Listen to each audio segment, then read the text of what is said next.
നമസ്കാരം. ഏറ്റവും പ്രധാനപ്പെട്ട ഒരു വാർത്തയാണ് ഇപ്പോൾ പുറത്തു വന്നിരിക്കുന്നത്. SDP-യുടെ നാഷണൽ പ്രസിഡന്റ് ആയിട്ടുള്ള MK ഫൈസിയെ ED ഇപ്പോൾ അറസ്റ്റ് ചെയ്തിരിക്കുകയാണ്. അറസ്റ്റ് ചെയ്തതിന്റെ കാരണം പുറത്തു വന്നിട്ടുണ്ട്. അത് നിരോധിത ഭീകരവാദ പ്രസ്ഥാനമായിട്ടുള്ള പോപ്പുലർ ഫ്രണ്ടിന്റെ അല്ലെങ്കിൽ പോപ്പുലർ ഫ്രണ്ടുമായി ബന്ധപ്പെട്ട് ചേർന്ന് നിന്നുകൊണ്ട് കള്ളപ്പണം വെളുപ്പിച്ചു എന്നുള്ളതാണ്. ഈ MK ഫൈസി SDP-യുടെ ദേശീയ അധ്യക്ഷനാണെങ്കിലും PFI എന്ന് പറഞ്ഞാൽ ഇവരൊരു മാതൃക സംഘടനയാണെന്നുള്ളതിൽ തർക്കമില്ല.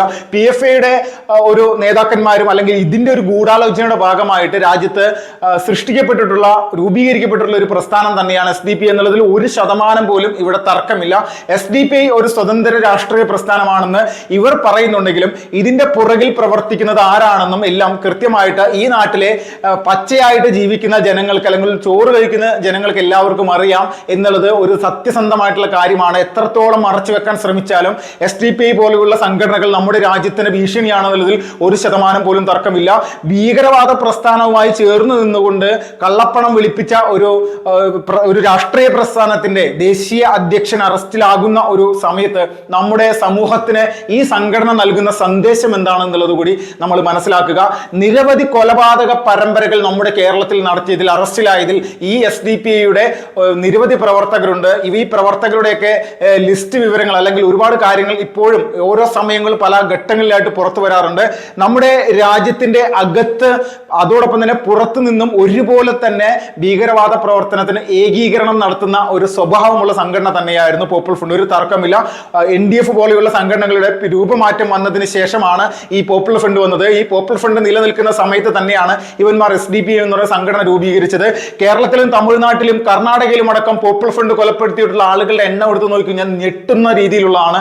RSSനെയും കേരളത്തിൽ രാജ്യത്തുള്ള ഹിന്ദു സംഘടനകളെയും പല ഘട്ടങ്ങളിലായിട്ട് ഇവരുടെ നേതാക്കന്മാരെയും ഒരുപാട് തവണ വലിയ രീതിയിൽ തന്നെ ആക്രമിക്കുകയും കൊലപ്പെടുത്തുകയും ഗുരുതരമായിട്ടുള്ള പരിക്കേൽപ്പിക്കുകയും ചെയ്തിട്ടുള്ള ഒരു സംഘടന തന്നെയാണ്. പ്രധാനപ്പെട്ട ലക്ഷ്യം ഇന്ത്യ മഹാരാജ്യത്തെ 2047 ആകുമ്പോൾ ഇവരുടേതായിട്ടുള്ള ഒരു സങ്കല്പത്തിലുള്ള ഒരു രാഷ്ട്രം ഉണ്ടാക്കി മാറ്റുക എന്നുള്ള ലക്ഷ്യം തന്നെയായിരുന്നു. പക്ഷെ 1% പോലും ഇവർക്ക് മുന്നോട്ട് പോകാൻ പറ്റാത്ത രീതിയിലേക്കുള്ള കടുത്ത നിലപാടുമായിട്ടാണ് രാജ്യത്തെ പ്രധാനപ്പെട്ട ഭരണ സംവിധാനങ്ങളെ ഉപയോഗിച്ചുകൊണ്ട് നരേന്ദ്രമോദിയും അമിത്ഷായും BJPയും മുന്നോട്ട് പോയിട്ടുള്ള കേന്ദ്ര സർക്കാരിന്റെ കൃത്യമായിട്ടുള്ള നിരീക്ഷണത്തിൽ തന്നെയാണ്, കേന്ദ്ര ഏജൻസികളുടെ നിരീക്ഷണത്തിൽ തന്നെയാണ് പോപ്പുലർ ഫ്രണ്ടിന്റെ ഇപ്പോഴുള്ള അല്ലെങ്കിൽ ഇന്ന് നമ്മുടെ നാട്ടിൽ നിലനിൽക്കുന്ന അവരുടെ നേതാക്കന്മാരെല്ലാവരും തന്നെ 100ഓളം PFIയുടെ ദേശീയ സംസ്ഥാന നേതാക്കന്മാരെ മാത്രമാണ് നിലവിൽ അറസ്റ്റ് ചെയ്ത് തിഹാർ ജയിലിൽ അടച്ചിട്ടുള്ളത്. പക്ഷെ ആയിരക്കണക്കിന് പ്രവർത്തകർ, 10,000-കണക്കിന് ഇവരുമായി നിന്ന് ചേർന്നുകൊണ്ട് പ്രവർത്തിക്കുന്ന പ്രവർത്തകർ നമ്മുടെ ഈ നാട്ടിൽ തന്നെ ഉണ്ട് എന്നുള്ളത് കൂടി നമ്മൾ മനസ്സിലാക്കണം. ഇവരെ ഏതെല്ലാം തരത്തിൽ പൂട്ടാൻ സാധിക്കുമോ അതെല്ലാം ഇപ്പോൾ മോദി സർക്കാർ ചെയ്യുന്നുണ്ട്. ഇവരുടെ പ്രവർത്തന സംവിധാനങ്ങൾ എടുത്തു നോക്കിക്കഴിഞ്ഞാൽ ജമ്മു കാശ്മീർ മുതൽ കേരളം വരെയുള്ള വിവിധ 10-22 സംസ്ഥാനങ്ങളിൽ സജീവമായിട്ട് പ്രവർത്തനമുണ്ട്. ചില സംസ്ഥാനങ്ങളിൽ മാത്രമാണ് ഇവർക്ക് പ്രവർത്തനത്തിൽ കുറച്ച് പോരായ്മകൾ. രാജ്യത്ത് നടന്നിട്ടുള്ള പ്രധാനപ്പെട്ട കലാപങ്ങളിൽ ഒന്നായിട്ടുള്ള ദില്ലി കലാപം, നമ്മൾക്ക് ഈ ഒരു കലാപവുമായി ബന്ധപ്പെട്ടുകൊണ്ട് എടുത്ത് നോക്കിക്കഴിഞ്ഞാൽ അറിയാം. പൗരത്വ ഭേദഗതി ബില്ല് എന്ന് പറയുന്ന ബില്ല് രാജ്യത്ത് പാർലമെന്റിൽ നമ്മുടെ കേന്ദ്ര സർക്കാർ പാസ്സാക്കുന്ന സമയത്ത് അതിവിടെ നടപ്പിലാക്കാനായിട്ട് ഞങ്ങൾ അനുവദിക്കില്ല എന്നുള്ളൊരു മുദ്രാവാക്യം ഉയർത്തിക്കൊണ്ട് ന്യൂനപക്ഷ വിഭാഗങ്ങളുടെ വലിയ രീതിയിലുള്ള തെറ്റിദ്ധാരണ പരത്താനും ഒരുപാട് ആളുകളെ ഇതുവഴി ഈ തെറ്റിദ്ധാരണ പരത്തിക്കൊണ്ട് ഇവരുടെ പ്രവർത്തനത്തിലേക്ക് കൊണ്ടെത്തിക്കാനും ഇവർക്ക് സാധിച്ചു. നമ്മൾ മനസ്സിലാക്കുക, പോപ്പുലർ ഫ്രണ്ടും SDP എന്ന് പറയുന്ന ഈ രണ്ട് സംഘടനകളുടെയും ആളുകളുടെ അല്ലെങ്കിൽ പ്രവർത്തനത്തിലേക്ക് ആളുകളുടെ ഒഴുക്ക് ഏറ്റവും കൂടുതൽ ഉണ്ടായത് ഈ പൗരത്വ ഭേദഗതി ബില്ല് രാജ്യത്ത് കേന്ദ്ര സർക്കാർ പാസ്സാക്കിയ സമയത്താണ്. ഇന്ത്യ മഹാരാജ്യത്ത് നിന്ന് ന്യൂനപക്ഷങ്ങളെ അടിച്ചു പുറത്താക്കുന്നതിനായിട്ടുള്ള ഒരു നിയമമാണ് ഈ കൊണ്ടുവന്നിരിക്കുന്നത് എന്നുള്ള രീതിയിലേക്കാണ് ഇവന്മാര് നിരന്തരമായിട്ട് പറഞ്ഞു പരത്തുകയും രാജ്യത്തെ പല സംസ്ഥാനങ്ങളിലെയും തിരുവോരങ്ങളിൽ കലാപത്തിനെ തിരികൊളുത്തിയിട്ടുള്ള രീതിയിലുള്ള പല പല വിഷയങ്ങളും ഇവന്മാരാണ് ചെയ്തത്. അത് മംഗലാപുരത്താണ് ആദ്യത്തെ വലിയ രീതിയിലുള്ള സംഘർഷം നടന്നത്. പിന്നീട് അവസാനം ഈ സംഘർഷത്തിലേക്ക് അടുത്തൊരു ഘട്ടത്തിലേക്ക് നയിക്കപ്പെട്ടത് ദില്ലിയിലാണ്. ദില്ലിയെ സംബന്ധിച്ച് 2-3 ദിവസം വലിയ രീതിയിൽ നിന്ന് കത്തുന്ന തരത്തിലേക്ക് നിസാമുദ്ദീൻ അടക്കമുള്ള പല പ്രദേശങ്ങളിലും വ്യാപകമായിട്ടുള്ള കലാപങ്ങൾ ഇവന്മാർ നടത്തിയിരുന്നു.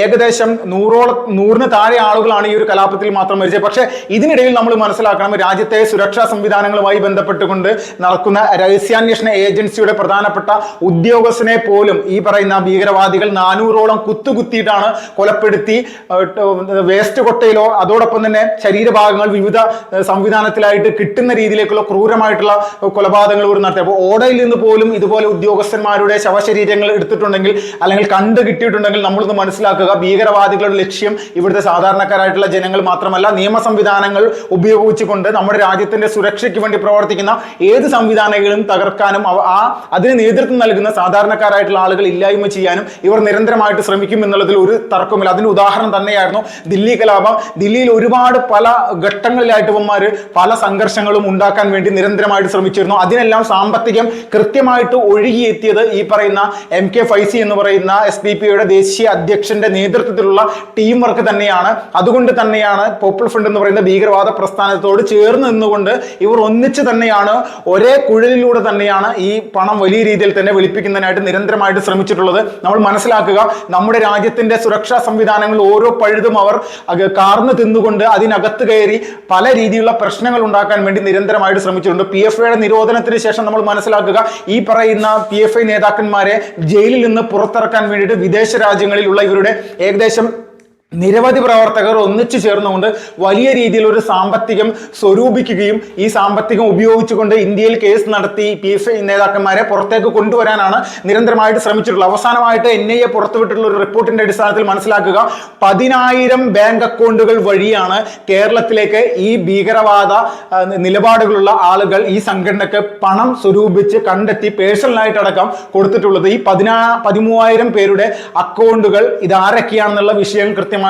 തിരിച്ചറിഞ്ഞിട്ടുണ്ട്. ഇവരിപ്പോ വിദേശത്ത് നിന്ന് ഇന്ത്യയിലേക്ക് വരാൻ മടിക്കുന്ന തരത്തിലേക്കുള്ള കാര്യങ്ങളാണ്. ഈ 13,000 പേരെയും അറസ്റ്റ് ചെയ്ത് ജയിലിലടക്കുക എന്നുള്ള നിലപാടിലേക്ക് വരെയും കേന്ദ്ര സർക്കാർ കാര്യങ്ങൾ നീക്കിയിട്ടുണ്ട്. അപ്പൊ മൊത്തത്തിൽ പറഞ്ഞു കഴിഞ്ഞാൽ നമ്മുടെ രാജ്യസുരക്ഷയ്ക്ക് ഏറ്റവും ഭീഷണിയായിട്ടുള്ള PFI എന്ന് പറയുന്ന ഭീകരവാദ പ്രസ്ഥാനവുമായി ചേർന്ന് നിന്നുകൊണ്ട് കള്ളപ്പണം വെളുപ്പിച്ചുകൊണ്ട് നമ്മുടെ രാജ്യത്തെ തകർക്കാൻ വേണ്ടിയിട്ടാണ് ഇവർ ശ്രമിച്ചിട്ടുള്ളത്. ഇവർ പൊതുസമൂഹത്തിന്റെ മുന്നിലേക്ക് മൈക്കിന്റെ മുന്നിൽ നിന്ന് പറയും രാജ്യത്തെ മതേതരത്വം, രാജ്യത്തിന്റെ എല്ലാ വൈവിധ്യങ്ങളും സംരക്ഷിക്കാൻ വേണ്ടിയിട്ടാണ് SDP ഇവിടെ പ്രവർത്തിക്കുന്നത്.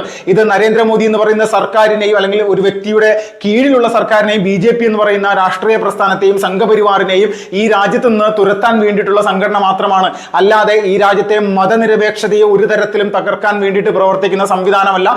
SDP എന്ന് പറയുന്ന പ്രസ്ഥാനം RSS പറയുന്നത് പോലെ രാജ്യവിരുദ്ധമായിട്ടുള്ള സംഘടനയല്ല എന്നൊക്കെ നിരന്തരമായിട്ട് ഇവർ ഓതിക്കൊണ്ടേയിരിക്കും. ഈ ഒത്തു കഴിഞ്ഞതിന് ശേഷം ഇപ്പോൾ മനസ്സിലായിട്ടുണ്ട് രാജ്യത്തെ എല്ലാവർക്കും ഈ സംഘടന ആരാണെന്നും ഈ സംഘടനയുടെ കീഴിൽ പ്രവർത്തിക്കുന്ന ആളുകളുടെ സ്വഭാവം എന്താണെന്നും കൃത്യമായിട്ട് മനസ്സിലാക്കാൻ പറ്റുന്നത്. അതുകൊണ്ട് തന്നെയാണ് SDP ദേശീയ അധ്യക്ഷനായിട്ടുള്ള MK ഫൈസി അടക്കം EDക്ക് ഇപ്പോൾ അറസ്റ്റ് ചെയ്ത് ജയിലിലടക്കാനുള്ള ഒരു സംവിധാനത്തിലേക്ക് എത്തിയിട്ടുള്ളത്. അടുത്ത ഘട്ടത്തിലേക്ക് പോകുന്നത് കോടതിയുടെ അനുവാദത്തോടു കൂടി തന്നെ NIAക്ക് MK ഫൈസിയെ കൈമാറാനുള്ള തീരുമാനത്തിലേക്കും വൈകാതെ തന്നെ കാര്യങ്ങൾ പോകും. വരാനിരിക്കുന്ന ദിവസങ്ങളിൽ നമ്മൾക്കറിയാം തീഹാർ ജയിലിൽ ഇവന്മാരുടെ കൂടെ റൌഫ് അടക്കമുള്ള ഈ അബ്ദുൾ റഹ്മാൻ അടക്കമുള്ള പല ആളുകളുടെയും കൂടെ തന്നെ ഈ MK ഫൈസിക്ക് ഇനിയുള്ള കാലം പുറംലോകം കാണാതെ അതിൻ്റെ ഉള്ളിൽ തന്നെ കിടക്കാം. ഭീകരവാദ സംഘടനകളുടെ പ്രവർത്തനങ്ങൾക്കായിട്ട് വലിയ രീതിയിൽ സജീവമായിട്ടുള്ള ഏതെല്ലാം തരത്തിൽ സാമ്പത്തികം കണ്ടെത്തി ഈ രാജ്യത്തെ ദ്രോഹിക്കാൻ പറ്റുമോ, രാജ്യത്തെ ഒരു വിഭാഗം ആളുകളെ തെറ്റിദ്ധരിപ്പിച്ചുകൊണ്ട് രാജ്യത്തിനെതിരെ നിലനിർത്താൻ വേണ്ടിയിട്ടുള്ള ശ്രമങ്ങൾ നടത്തുമോ, അതിന് ഒരു പരിധി വരെ ശ്രമിച്ചിട്ടുള്ള ആൾ തന്നെയാണ് MK ഫൈസി എന്നതിൽ 1% പോലും തർക്കമില്ല. അതുകൊണ്ട് തന്നെ നമ്മൾ മനസ്സിലാക്കുക,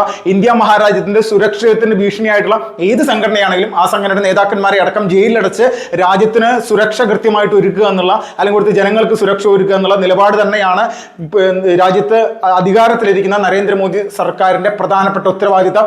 ഇനി അടുത്തൊരു നിരോധനത്തിലേക്ക് SDP പോകാനുള്ള എല്ലാ ഒരു സാഹചര്യവും ഇതോടുകൂടി ഒരുങ്ങിയിരിക്കുന്നു എന്നുള്ളത് തന്നെയാണ് യഥാർത്ഥത്തിൽ നമ്മളെല്ലാവരും മനസ്സിലാക്കേണ്ടത്. വന്ദേ മാതരം.